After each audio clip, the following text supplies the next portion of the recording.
স্বরাষ্ট্রমন্ত্রী কি বললো সংসদে, কে কি বলে, you see Panna, let me tell you, this সংসদ has no capacity, to govern. This cabinet has no capacity whatsoever to give you good governance. কিচ্ছু দিতে পারবেন না। তার কারণ কি, ওনাকে তো বলা উচিত ছিল যে এইটার প্রক্রিয়াটা কি কি আছে ওনাকে আনার জন্য।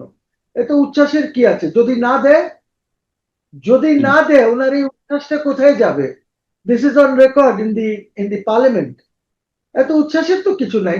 জানাবেন, তথ্যটা দেন যে হ্যাঁ এইটা হয়েছে, এখন ওইখানে এই প্রসেসটা আছে। পুরো কথাটা বলেন না, পাবলিককে বেকুব বানান কেন?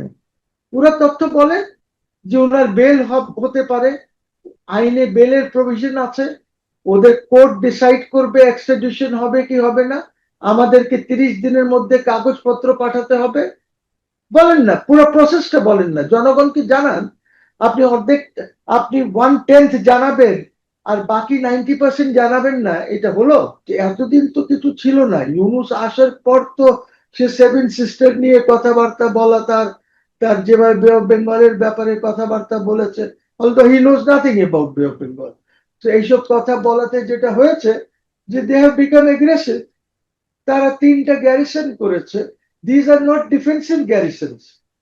যে 3টা গ্যারিসন তারা আমাদের বর্ডার এলাকায় করেছে, these are offensive garrisons, these are not defensive garrisons. So ওরা তো, আর এই যে প্রত্যেক দিন আমাদের সাথে একটা লাগালাগি হচ্ছে বর্ডারের এলাকায়, অমুক তমুক, হয়তো তারাও চাচ্ছে যে একটা সংঘর্ষ বাজুক, আমরা একটা শিক্ষা দিয়ে দিই। হয়তো তাদের স্ট্র্যাটেজিক থিঙ্কিং আছে যে ঠিক আছে, because remember that Gaibandha is in Rangpur division, বুঝছেন পান্না? জি জি। রংপুর ডিভিশনে আছে গাইবান্ধা। হুম তা হুম। ওরা ওরা যদি চিকেন নেককে এলিফেন্ট নেক বানাতে চায়, হাতির কল্লা বানাতে চায়, তাহলে তো আপনার এই বেচারা তহিদি জনতার কি হবে? আমন্ত্রণ জানাচ্ছি প্রিয় দর্শক, মানচিত্রের নিয়মিত আয়োজন কথোপকথনে আজকে আমাদের সঙ্গে আলোচনায় যুক্ত রয়েছেন সুপ্রিম কোর্টের সিনিয়র আইনজীবী এবং বাংলাদেশ মুসলিম লীগের সভাপতি অ্যাডভোকেট মহসিন রশিদ। অ্যাডভোকেট মহসিন রশিদ, আমরা দু একটি খুবই গুরুত্বপূর্ণ বিষয়ে কথা বলবো এবং অবশ্যই সেই সব বিষয়ের সঙ্গে আন্তর্জাতিক অনেক ইস্যু জড়িয়ে রয়েছে। প্রথমেই আপনার কাছে জানতে চাই, পুলিশের সাবেক আইজি বেনজির আহমেদ যে আটক হলেন এবং সংসদে আমাদের স্বরাষ্ট্রমন্ত্রী সেটি জানালেন, এটা নিয়ে নানান ধরনের গুঞ্জন রয়েছে, নানান ধরনের ধোঁয়াশার সৃষ্টি হয়েছে যে না, তিনি আসলে দুর্নীতি মামলায় ইন্টারপোলের মাধ্যমে আটক হননি, তাকে এমনি জিজ্ঞাসাবাদের জন্য নিয়ে যাওয়া হয়েছে, ছেড়ে দেওয়া হয়েছে। আবার যেহেতু সংসদে আমাদের স্বরাষ্ট্রমন্ত্রী জানিয়েছেন এই কথা, মানে সেই বিষয়টিও আমরা উড়িয়ে দিতে পারি না। সব মিলিয়ে আপনার কাছে কি মনে হচ্ছে, কোথাও কোনো গলদ রয়েছে, কোথাও কোনো ঘাটতি রয়েছে? ইউ সি, আমাদের ইউনুস সাহেবের সময় তো রেড কর্নার নোটিশ ইস্যু করা হয়েছে। হুম, ওই রেড কর্নার নোটিশের প্রেক্ষিতে ওনাকে কাস্টাডিতে নেওয়া হয়েছে, এবং ওইখানে আইন আছে একটা, which is Federal Law number 39 of 2016 বা সামথিং। এই আইন অনুযায়ী যদি কাউকে এরকম নেওয়া হয়, তাহলে ওর কিছু অধিকার আছে। একদিকে তারা বাংলাদেশকে জানিয়েছে, বাংলাদেশকে 30 দিনের মধ্যে জানাতে হবে দ্যাট ওনার বিরুদ্ধে এলিগেশনস কি আছে, এবং এই ম্যাটারটা কোর্টে যাবে। কোর্টের থেকে ডিসিশনটা আসবে যে ওনাকে আমরা ওনাকে বাংলাদেশে এক্সট্রাডাইট করবো কিনা। This will come from the court. ওই হুম, কোর্টের অর্ডারের এগেইনস্টে আবার আপিলের একটা প্রভিশন আছে। উনি হায়ার কোর্টে, সেখানে ইউএইতে আপিলও করতে পারবেন। সেখানে বেলেরও প্রভিশন আছে। সো এইখানে কি গুঞ্জন আছে সেটা is not important, important is what the law is. Law হচ্ছে যে এইসব আপনার অতিক্রম করে যদি তারা মনে করে যে হ্যাঁ উনি হি শুড ফেস ট্রায়াল বাংলাদেশে, তখন ওনাকে পাঠাবে। কিন্তু এখানে হিউম্যান রাইটস এর ইস্যুস গুলিও আছে, that how he will be treated in Bangladesh, এবং উনি বাংলাদেশে আসার পর ওনার কি কি ধরনের শাস্তি হতে পারে। কি ওনার লাইফ ইমপ্রিজনমেন্ট, ওনার গলা যাবে, এই জিনিসগুলি ওই ব্যাখ্যা দিতে হবে আমাদের সরকারকে। ওই 30 দিনের মধ্যে ওনার কাগজপত্র সব পাঠাতে হবে ইউএই অথরিটিজ এর কাছে। এর মধ্যে উনি লয়ার এঙ্গেজ করে বেলে বেরিয়ে আসতে পারেন। বেল পারমিসিবল আছে, তবে নজরদারিতে থাকবেন। So this are the provision. It's not that arrest করেছে কালকে সকালে পাঠিয়ে দেবে, তা না। এই আহ, এই হলো যেভাবে জি। প্রসিডিওর। কিন্তু তারা বলছে 30 দিনের মধ্যে ফেরত নিতে হবে বা নেওয়ার জন্য আহ্বান জানিয়েছে এবং সেই অনুযায়ী বাংলাদেশ সরকারকে কাজ করার অনুরোধ জানিয়েছে Dubai NCB, national crime board.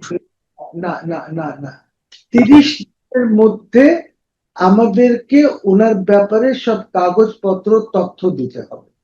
আচ্ছা আচ্ছা, আর কিন্তু 30 দিনের লিমিট আছে, এর মধ্যে সব তথ্য দিতে হবে। এখন এরা 2 দিনে দিতে পারে, 5 দিনে দিতে পারে, আই ডোন্ট নো কত তারা প্রিপেয়ার্ড আছে দেওয়ার জন্য। তবে সম্ভবত বিভিন্ন গণমাধ্যমের মাধ্যমে এগুলো বিভ্রান্তি সৃষ্টি হচ্ছে। আহ এবং আরেকটি প্রশ্ন অ্যারাইজ করেছে, সেটি হচ্ছে যে আপনি একটা, জাস্ট টু রিমাইন্ড ইউ, ওই একটা জি, ছেলে, আরাফ না কি নাম, যে পুলিশ হ্যাঁ হ্যাঁ, কিলিং ওয়ার্ড আছে ঠিক, বনানীতে, ওকেও তো আমরা আনার চেষ্টা করেছিলাম, উই ফেল। হুম, এই তো, তার কারণ হচ্ছে যে ওকে মার্ডার কেসে দিলে ওর তো গলা চলে যাবে। এইসব নানান হিউম্যান রাইটস ইস্যুজ এর জন্য উই ফেল, আমরা তো পারি না ওটা আনতে। ওনার লয়ার্সরা কি পেশ করবেন, আমি যেটা বললাম যে হিউম্যান রাইটস ইস্যুটাও আসবে। তো ওনার লয়ার্সরা কিভাবে, যদিও এখানে বলে যে ওনার গলা নিয়ে যে ওনার বিরুদ্ধে মার্ডার কেসেস করে রেখেছে, এগুলি ফলস এন্ড ফেক আছে, তা নাও দিতে পারে, নাও দিতে পারে। এইটা it will depend, it will depend. শুধুমাত্র শুধুমাত্র যদি ওনার ইয়ে হয়, আহ, শুধুমাত্র যদি ওনার এই দুর্নীতির ব্যাপার হয়, তাহলে এক ধরনের সিচুয়েশন হবে, এক ধরনের ডিসিশন হবে। এখন আমার লোকজন কি পেপারস পাঠাবে, দিস ডিপেন্ডস অন দেম। 30 দিনের মধ্যে টাইম আছে, your window of 30 days, 30 days আপনি পাঠান। আমি আইনের বাইরে গিয়ে একটু প্রশ্ন করি আপনাকে, মানে পলিটিক্যাল জায়গা থেকে। এই বিষয়টি সংসদে আহ বেশ একটি স্বস্তির সাথে আমাদের স্বরাষ্ট্রমন্ত্রী জানালেন যে বেনজির আহমেদ আটক হয়েছে ইন্টারপোলের সহযোগিতায় এবং বাংলাদেশের পুলিশ একটি ঐতিহাসিক ভূমিকা পালন করেছে। আপনি কি তার এই কথার সঙ্গে একমত? এবং আমরা দেখুন, বিচারহীনতার সংস্কৃতির পথে। আমার স্বরাষ্ট্রমন্ত্রীকে বলা উচিত ছিল যে কি ঘটেছে এবং ওইখানে দুবাইতে কি হবে, এই সব বলা উচিত ছিল। উনি তো ফুল তথ্য দেন নাই। উনি অর্ধেক বলেছেন, যেটা পাবলিকের খাওয়ার জন্য যতটুকুন প্রয়োজন ততটুকুন বলতে হবে। স্বরাষ্ট্রমন্ত্রী কি বললো সংসদে, কে কি বলে, you see Panna, let me tell you, this সংসদ has no capacity, has no capacity to govern. This cabinet has no capacity whatsoever to give you good governance. কিচ্ছু দিতে পারবেন না। একটা ভুয়া বাজেট দিয়েছে, সংসদেই তো দিয়েছে ভুয়া বাজেটটা, যে বাজেট কোনোভাবেই, মানে it's a nonsense of a budget. সংসদে কি কথা হচ্ছে, কি আলাপ হচ্ছে, এইগুলি ভালো বিনোদন, it's good comedy goes on. দেশের জন্য, রাষ্ট্রের জন্য আমি কিছুই আমি না। ওই কারণে আমি ওই কারণে জিজ্ঞাসা করছি যে আইনে মানে বেনজির আহমেদ সাহেবের বিষয়কে কেন্দ্র করে আহ যেটি জানানো হয়েছে সংসদে, আমি বলছি যে আইনগত জায়গাটি থেকে বেরিয়ে আমরা যদি রাজনৈতিক জায়গা থেকে একটু ভাবার চেষ্টা করি। তিনি যে খুব উচ্ছ্বাস প্রকাশ করে বললেন যে এর মাধ্যমে বাংলাদেশ বিচারহীনতার সংস্কৃতির পথ থেকে বেরিয়ে যাবে বা বেরিয়ে যাওয়ার পথে, মানে এটি কেন্দ্র করে আমাদের এত বড় কথা বলার সুযোগ আছে কিনা, যেখানে না না, অধ্যাপক বারকাত। এইটা নাই। তার কারণ তো ওনাকে তো বলা উচিত ছিল যে এইটার প্রক্রিয়াটা কি কি আছে ওনাকে আনার জন্য। এত উচ্ছ্বাসের কি আছে, যদি না দেয়, যদি না দেয়, ওনার এই উচ্ছ্বাসটা কোথায় যাবে? This is on record in the parliament. এত উচ্ছ্বাসের তো কিছু নাই। জানাবেন, তথ্যটা দেন যে হ্যাঁ এইটা হয়েছে, এখন ওইখানে এই প্রসেসটা আছে। পুরো কথাটা বলেন না, পাবলিককে বেকুব বানান কেন? পুরো তথ্য বলেন যে ওনার বেল হতে পারে, আইনে বেলের প্রভিশন আছে, ওদের কোর্ট ডিসাইড করবে এক্সট্রাডিশন হবে কি হবে না, আমাদেরকে 30 দিনের মধ্যে কাগজপত্র পাঠাতে হবে। বলেন না, পুরো প্রসেসটা বলেন না, জনগণকে জানান। আপনি অর্ধেক, আপনি 1/10 জানাবেন আর বাকি 90% জানাবেন না, এটা হলো? এইভাবে তো এই, this is not governance, this does not speak of the capacity এদের। আমরা সবখানে যদি ফাইজলামি করি তাহলে কিভাবে হবে? টেল মি, কিভাবে আমরা দেশ চালাবো? প্রত্যেকটা জিনিসই তো ফাইজলামি। আহ, আমরা আরেকটি বিষয় একটু কথা বলতে চাই আপনার সঙ্গে, সেটি হচ্ছে যে প্রধানমন্ত্রী তথ্য উপদেষ্টা ডক্টর জাহিদুর রহমান তিনি ভারতে একটি সম্মেলনে যোগ দেওয়ার জন্য দিল্লিতে পৌঁছান। দিল্লির ইন্দিরা গান্ধী বিমানবন্দরে তিনি নাজেহালের শিকার হয়েছেন। নিরাপত্তা সংক্রান্ত বিষয়ে সন্দেহের তালিকায় তিনি ছিলেন। তাকে নানান ধরনের হ্যারাস করা হয়েছে, জিজ্ঞাসাবাদ করা হয়েছে কয়েক ঘন্টা ধরে, এবং একটা পর্যায়ে তাকে ছাড়ার অনুমতি এলেও ডক্টর জাহেদ আর সেখান থেকে বের হননি। তিনি শ্রীলঙ্কা হয়ে বাংলাদেশে ফিরে এসেছেন। এই বিষয়টা কি খুব বেশি আনইউজুয়াল মনে হচ্ছে কিনা আপনার কাছে? উপদেষ্টার চেয়ে বেশি ওনার যে স্টেটাস, সেটা হলো আপনার একজন স্টেট মিনিস্টারের। তো why was he traveling on an ordinary passport? He should have taken a diplomatic passport. Diplomatic পাসপোর্টে ট্রাভেল করলে হয়তো ওই জিনিসটা তখন লাগু হতো না, বিকজ অনেকেরই তো নাম আছে যেখানে যারা ভিডিও করেছে, ইন্ডিয়ার বিরুদ্ধে করেছে, ইন্ডিয়ার সম্বন্ধে কথা বলেছে, ওদেরকে তারা কম্পিউটারে দিয়ে রেখেছে নাম, শুধু আপনি যখনই যাবেন ওই নামটা তো ফ্ল্যাশ করবে। তো আপনার আপনার তো ওইখানে, আমাদের তো একটা হাই কমিশন আছে বা এরা আছে, এরা তো ওনাকে খুব বেশি কি হেল্প করতে পেরেছে? তা তো পারে নাই। They have not, they have not, because এই পর্যায়ের আপনার একটা স্টেট মিনিস্টারের র্যাঙ্কের স্টেটাসের যখন লোক যাচ্ছে, election commission should have taken, আমাদের সরি হাই কমিশন এইগুলি দেখবে না যে কোথায় কি আছে, ওনাকে কোন জায়গায় রিসিভ করেছে, কি করেছে? I don't know what kind of protocol was given, because উনি যদি ব্রিজের উপরে যখন উনি ল্যান্ড করলেন, ল্যান্ড করার পরে কি ব্রিজ থেকে বের হয়ে কি আমাদের প্রোটোকল অফিসার আর হাই কমিশন ছিলেন, ওনারা কি ওনাকে ইমিগ্রেশনে নিয়ে গেছেন? Was there any protocol officer and high কমিশনের কোনো উদ্বোধন কর্মকর্তা ছিলেন কিনা? So there lots of issues, বুঝছেন? বাট মুদ্রা কথা হচ্ছে যে বাংলাদেশ হ্যাজ বিন ইনসাল্টেড। বাংলাদেশের ভ্যালিউটা এইটা বোঝা যাচ্ছে যে আমাদের কি ভ্যালিউ আছে। আর উনিও কিন্তু কিন্তু ভারতের সন্দেহের তালিকায় ডক্টর জাহিদুর রহমানের নাম থাকবে কেন? এটি যেমন, আমারও হ্যাঁ, থাকতে পারে। আমরা তো অনেক কথা বলছি না ইন্ডিয়ার বিরুদ্ধে, আমরা অবাক পারি, তাতে কি আছে? ডক্টর জাহিদও বলেছেন না, আমরা একসাথে টক শো করেছি। সো এই কারণে ওরা হয়তো, এটা তো ওদের নিয়ম, ওরা কাকে করবে কাকে করবে না, তো করতে পারে, দিস নো প্রবলেম। এটা তো কিন্তু ওদের। এর মধ্যে কিন্তু ভারতের অ্যাগ্রেসিভনেসটা আমাদের সামনে ফুটে ওঠে।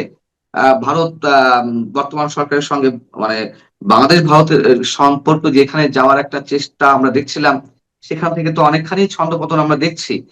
এবং আহ রংপুরের গাইবান্ধায় রাম মূর্তিকে রাম মূর্তি নির্মাণকে কেন্দ্র করে যা ঘটলো, কিংবা ভারতের যে নতুন হাই কমিশনার দীনেশ ত্রিবেদী, তাকে কেন্দ্র করে প্রথমেই যা ঘটলো, এবং এর সাথে তো মার্কিন চুক্তি রয়েছে, সব মিলিয়ে কি ভারতের পক্ষ থেকে একটা আক্রমণাত্মক ভঙ্গি আমরা দেখছি? দেখেন, let me tell you something. আমাদের এইখানে যে মন্দিরের কথা বললেন, হ্যাঁ, ওইখানে তৌহিদি জনতা, ঠিক আছে, তৌহিদি জনতা ওদের এইখানে গিয়ে এই ভাঙ্গাভাঙ্গি করার চেষ্টা করেছে, জুতার মালা টালা পরিয়েছে। তো এখন আমার কথা হচ্ছে যে তৌহিদি জনতা, যদি আমি ইসলামে বিশ্বাসী হই, তাহলে আমি যদি রসুল্লাহর দিকে দেখি, উনি কি এইসব করতেন যারা মুসলমান ছিল না ওদের বিরুদ্ধে?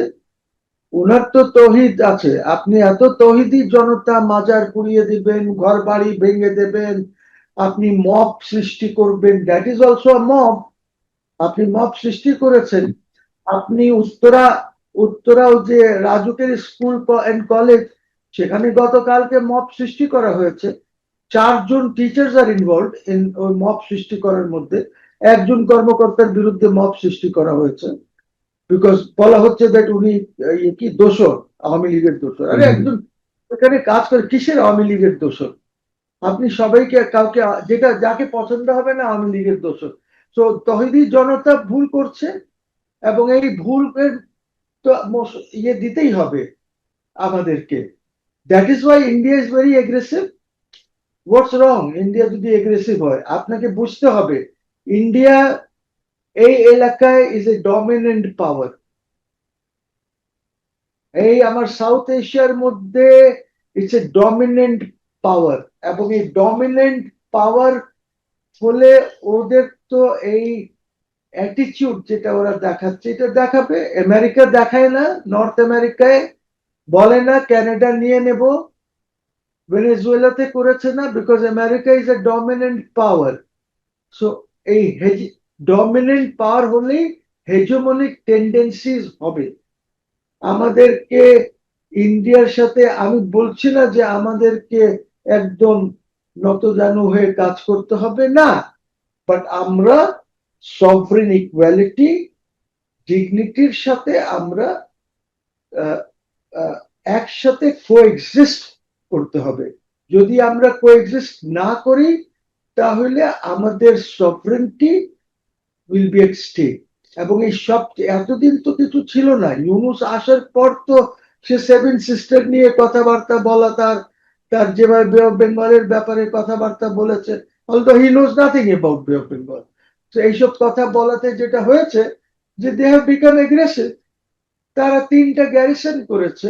These are not defensive গ্যারিসনস।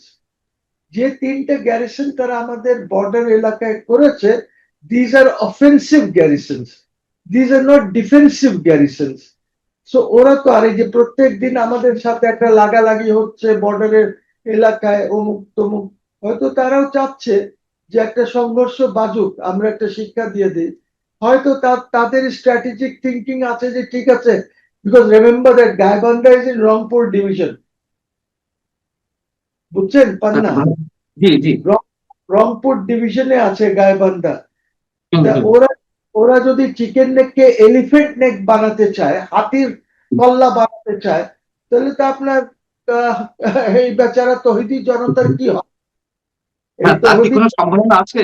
এই তৌহিদি জনতার একটি অংশ মনে করছে যে চিকেন স্নেক কে এলিফ্যান্ট স্নেক করার জন্যই সেখানে রাম মূর্তি বানিয়ে হিন্দুদের তীর্থস্থান গড়ে তোলা হবে, পর্যটন কেন্দ্র গড়ে তোলা হবে, এবং সেখানে একটা আধিপত্য বিস্তার করে হিন্দু অধ্যুষিত এলাকা রূপান্তর করে তার মাধ্যমে রং গাইবান্ধা অংশ, মানে গাইবান্ধার বিশেষ অংশ বা রংপুরের বিশেষ অংশ ভারত দখল করে এলিফ্যান্ট স্নেক করবে।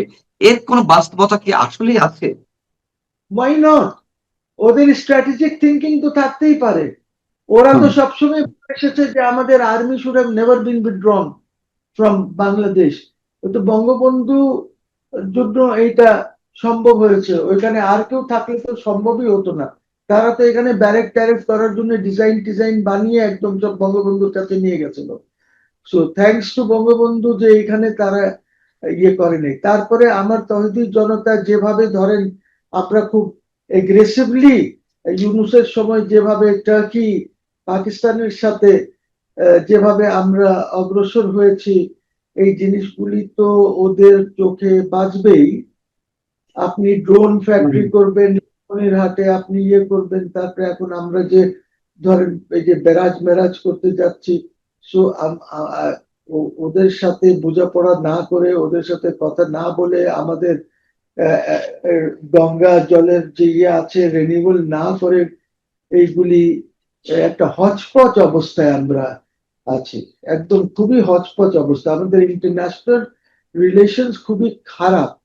And this was a good time for us to take things under our control. কেন? Because geopolitics change হয়ে গেছে। Americans are not very happy with the Indians. ওই সিচুয়েশন নাই এখন আমেরিকানসদের। এখন Pakistan has reason.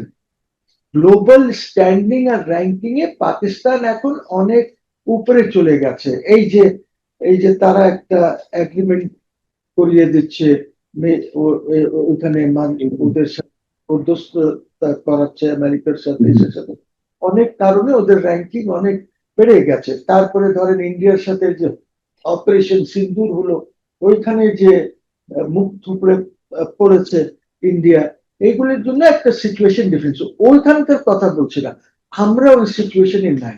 Pakistan is unable to defend us from over ১,১২০০ kilometre থেকে, তারা আমাদেরকে পারবে না কোনোভাবে। চাইনা কোনোদিন সামনাসামনি যুদ্ধ করে না বা করবে না। আপনি অনেক অনেক ভালো থাকবেন অ্যাডভোকেট মহসিন রশিদ, আপনাকে অনেক অনেক ধন্যবাদ আমাদের সঙ্গে যুক্ত থাকার জন্য। দর্শক আপনারা যারা শুনছিলেন, নিশ্চয়ই আপনারা ভালো থাকবেন। আল্লাহ